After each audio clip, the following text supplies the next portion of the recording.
Oi, gente, meu nome é Thiago Arrenha, começando a dar as caras por aqui para falar um pouco do que eu tenho feito. E esse aqui é um trabalho que eu fiz para uma disciplina da minha faculdade e eu espero que vocês gostem e que vocês se identifiquem e que acompanhem o que eu tenho mais a oferecer daqui para frente. Olá, meu nome é Thiago Lucas Marinelli, eu sou aluno do Senac EAD do primeiro semestre do curso de Design de Moda.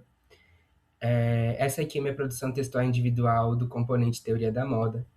O enunciado propunha que a gente fizesse uma entrevista e, a partir dessa entrevista, isso se desdobrasse numa pesquisa visual antropológica. A minha entrevista gerou vários assuntos sobre o tema subversão e identidade gay na moda noturna. Então, eu foquei nesse campo das boates LGBT, sobretudo nos homens gays. Então, eu dei o título desse trabalho de Homens com H, Gente Computada, e ao longo do trabalho eu vou explicar um pouquinho por que eu dei esse título. O meu entrevistado é um amigo meu, vocês podem perceber que nas fotos que a gente escolheu, eu estou presente em algumas delas. O nome dele é Leonardo Cruzoé, ele é um homem homossexual cisgênero, residente de Salvador, e ele tem 26 anos. Quando eu perguntei para ele como era a relação dele com a moda, ele me disse que no dia a dia ele procurava sim uma estética, mas que era algo mais funcional, algo que pudesse funcionar melhor com a rotina dele. Mas que o momento em que ele mais se relaciona com a moda, em que ele sente que ele está participando da moda, é quando ele utiliza a moda para sair na noite, né? Em boates e em festas.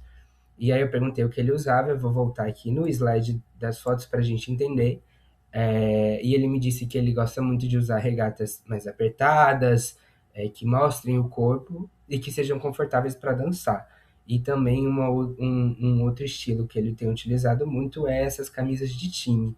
E eu reparei, junto com ele, que essas são duas tendências na noite LGBT. Então eu perguntei para ele se ele concorda que a moda é um fator de identificação de grupos sociais. E o que ele achava que definia a moda LGBT. Ele disse que ultimamente ele tem sentido uma espécie de identificação dos gays em relação ao vestir, e que esse vestir serve para diferenciar dos héteros. Isso é algo muito interessante que já veio no embrião do que eu ia fazer como pesquisa antropológica. Eu reafirmei, então, perguntando se existia uma diferenciação muito grande entre a moda de LGBTs e de homens cis héteros, e se ele podia falar um pouco mais. Ele me disse que sim, que ele sentia que os homens héteros eles não tinham uma escolha de uma roupa que eles iam sair para a noite, eles têm roupas boas, e aí eles fazem uma combinação mais aleatória dessas roupas, enquanto que os gays eles têm um pensamento mais decisivo, né? Tem uma tomada de decisão maior para vestir, para sair à noite. Então, né, perguntando sobre esse estilo, eu perguntei ele qual que era a dificuldade para encontrar as roupas. Ele me disse que, em relação à moda masculina, falta esse mercado que possa encontrar peças que apertem melhor o corpo e que sirvam para esse propósito de peças que não escondam, né, o corpo. E que, no geral, essas peças são muito largas e são pouco pensadas, assim. Não chamam muita atenção, elas tentam ser muito discretas. Em relação às regatas, ele me disse que é muito difícil também encontrar essas regatas no setor masculino e que muitas vezes ele acaba comprando no setor feminino ou utilizando de figuras femininas familiares da vida dele, né? Então, eu reafirmei também, perguntando se o mercado atendia de forma adequada. Ele disse essa ausência, né, de um mercado voltado para essa tendência para o público LGBT e que ele encontra o que ele procura quando ele vai para uma loja de varejo, mas que, na verdade, não é focado no homem, né? Ele tem que ir para um outro setor, encontrar essas roupas. E um comportamento interessante também que ele me apontou é que quando alguém do grupo de amigo deles encontra uma peça bacana, é comum que cada noite, cada pessoa empreste uma peça a outra. Então, esse aqui trouxe uma calça legal, eu vou usar a calça hoje, na outra noite ele vai usar, e tem esse revezamento de peças, né? Bom, Por que que eu falei que isso tinha me dado um embrião muito interessante para a revista? Porque para a gente pensar em moda LGBT, a gente tem que voltar um pouco nos anos 70, no momento de pré-AIDS. Eu trago aqui uma prancha de referência da moda masculina nos anos 70 e reafirmo essa posição de masculinidade, porque muitas vezes os homens gays, os homens bissexuais, eles são tratados como outros, né? Quando a gente fala homem, a gente está sempre pensando numa figura hegemônica, que é o homem heterossexual. Mas que mesmo, e tendo que, a gente tem que reafirmar que homens gays são homens e que identidade de gênero é diferente de orientação sexual.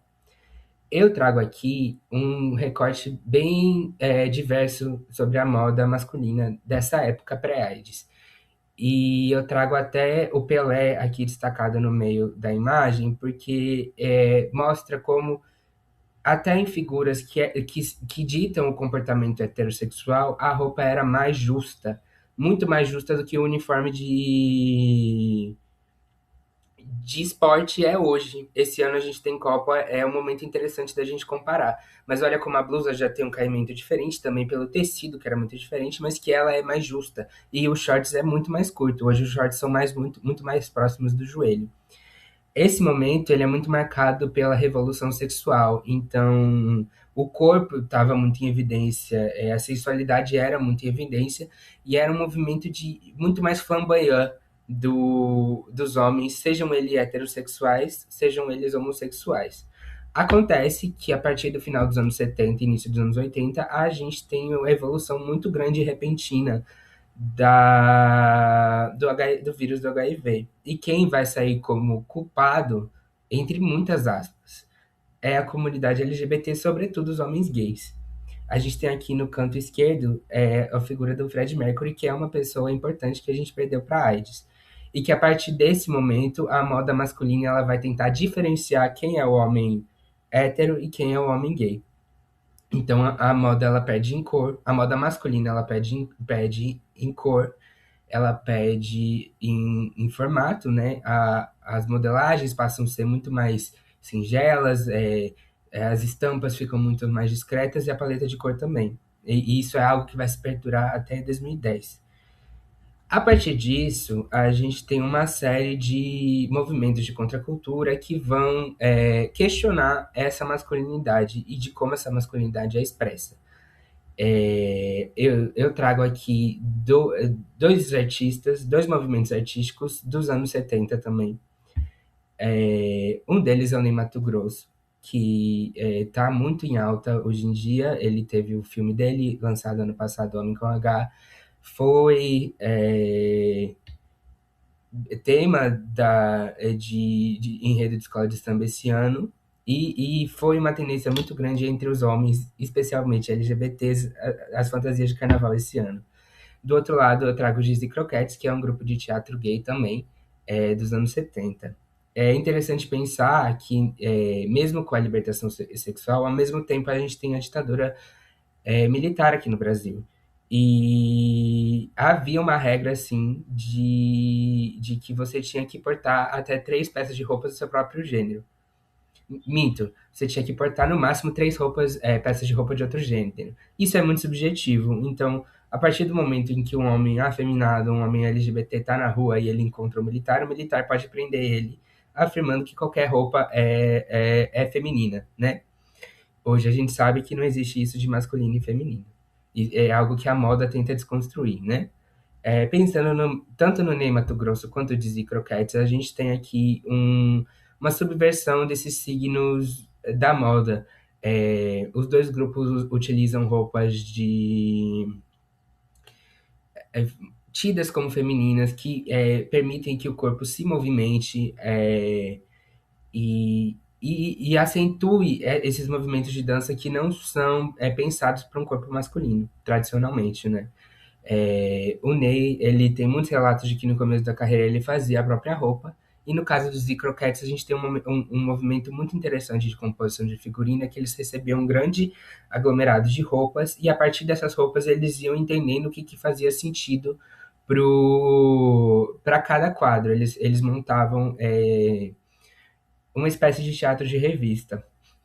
A partir disso, a gente consegue fazer uma relação com aquilo que Léo Cruzoé me falou na entrevista. Esse movimento de cada um emprestar uma roupa para o outro é muito parecido com o que o movimento do Dizzy Croquettes fazia, de juntar várias roupas e entender o que vai servir para aquela ocasião. Então, eu trago essas figuras como contracultura para entender que mesmo no momento em que a moda hegemônica se volta para construir uma moda mais fria para os homens, a gente tem um movimento que questiona isso. Isso está sempre em voga, né? Toda vez que a gente tem uma reação conservadora, a gente vai ter uma reação, uma outra reação. Isso vai mudar um pouco no Brasil no Brasil e no mundo como um todo a partir da década de 2010 aqui. Eu trago essa foto do programa Amor e Sexo que foi na Rede Globo porque ele é muito importante, não tanto para a moda, mas para trazer figuras LGBTs para o público que não tradicionalmente consumiria esse tipo de público e que vai trazer sim o o LGBT para o público e para um canal de mainstream. Esse programa ele foi apresentado pela Fernanda Lima e ele apresentou figuras LGBTs muito importantes até hoje, como Pablo Vittar, que está aqui em destaque, Dudu Bertolini, que foi um ícone da moda muito anterior disso e que foi valorizado por esse programa. A gente tem Glória Groove, a Letusa Love, Lorelai Fox, várias drags muito importantes e que construíram muito do movimento LGBT aqui no Brasil.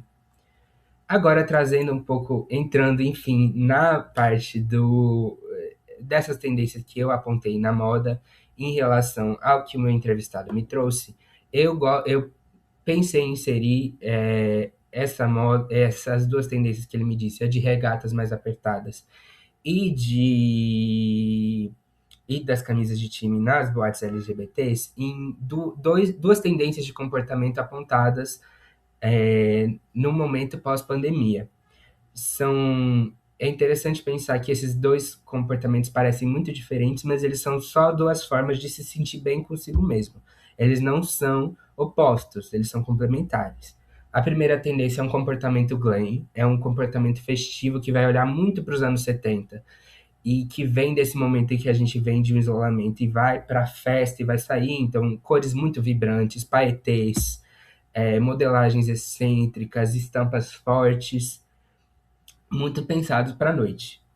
E o cozy, que é um movimento de abraço, né? Fazendo aqui uma sinestesia, aquela imagem que te abraça, vem muito dos casacos, desse momento de valorizar o conforto, de ficar em casa.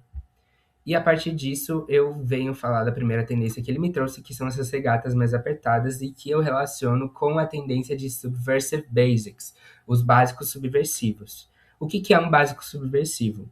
Básico subversivo é uma tendência de pegar uma peça simples, que é uma regata de malha, um suéter, e você vai dar um corte diferenciado para ela, vai trazer um tecido diferenciado para ela, mas que ela ainda vai ser uma regata de malha. Então é uma peça que normalmente é utilizada para não ter informação, mas que mas que é muito confortável e que ela é revertida para a gente poder trazer uma informação de moda, um statement, né, como é dito atualmente.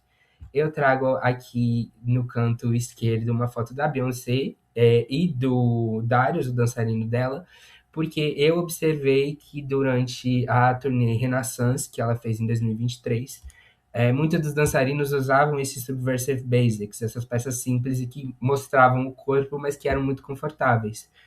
E o que a gente pode tirar disso sobre tendência? Existe é, um apego ao corpo muito próprio que também vem com essa escalada, né, de academia que a gente tem tido, mas que vem não abre mão do conforto, então tem essa relação com o comportamento cozy, mas que vem festejar e celebrar a existência e trazer informação, que é próprio do movimento glam.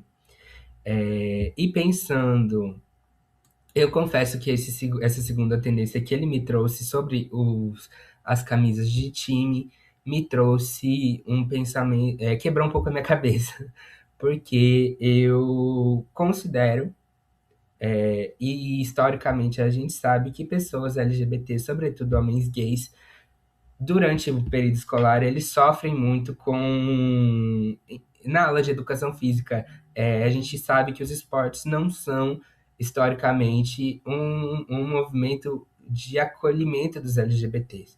Mas de onde vem essa tendência esportiva, né? Primeiro ponto, eu acho que de 2010 para cá, a gente tem uma mudança muito grande no costume de se assumir. É um período que trouxe muita liberdade para o movimento, com certeza.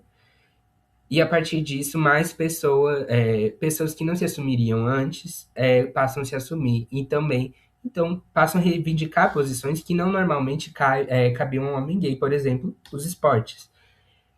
E a gente pode entender como pegar uma blusa esportiva é um símbolo muito grande de subversão do que é esperado para um corpo LGBT. Também é um símbolo de subversão a gente pensar no Subversive Basics, porque se a gente pensa numa moda que tenta sempre esconder essa pessoa, mostrar o corpo é uma forma de subversão. Esse corpo que se permite dançar, que se permite encontrar um espaço de acolhimento, que é as casas noturnas LGBTs, que também se relaciona muito com o que eu falei com Ney Matogrosso e os Gizzy Croquettes. Mas voltando de novo para essa subversão, quando a gente torna as camisas de time um símbolo de estética gay, a gente está subvertendo o que a sociedade espera de um homem gay e o que é o comportamento de um homem hétero. Ao mesmo tempo que isso oprime a gente pode subverter isso e se apropriar da gente.